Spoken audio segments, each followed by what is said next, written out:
Hi, I'm Carey Nieuwhof, founding pastor of Connexus Church and author, speaker, and host of the Carey Nieuwhof Leadership Podcast.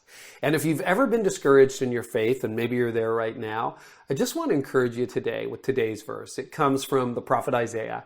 He's speaking several centuries before Jesus came, and he's talking to a defeated nation. They've been invaded by Babylon. They think it's over, and this is what he has to say. Every weapon formed against you will not succeed, and you shall declare guilty every tongue that rises against you for judgment. This is the inheritance of the servants of Yahweh, and their legal right from me, declares Yahweh. And if you were hearing that all those years ago, you might be going, excuse me? We're still in captivity. Like, when is this going to happen?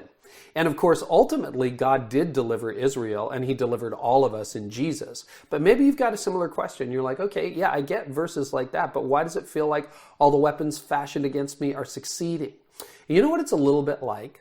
It's a little bit like being in a movie. And if you like movies the way I do, there's always conflict, and that's what makes them interesting. Starts off with something good, then something bad happens, and there's conflict between good and evil. And you don't know who's going to win. And then in the end, right, if it's a good movie, good wins. And that is sort of the biblical narrative. We know that ultimately when Jesus comes again, he's going to restore everything, but we're not there yet.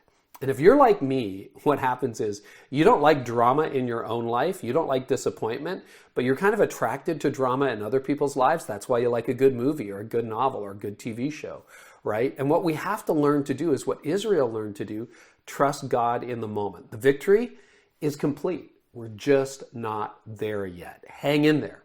God's love is secure. And you, actually, he says, this is a legal right. He said, this is an inheritance you have. So trust that today.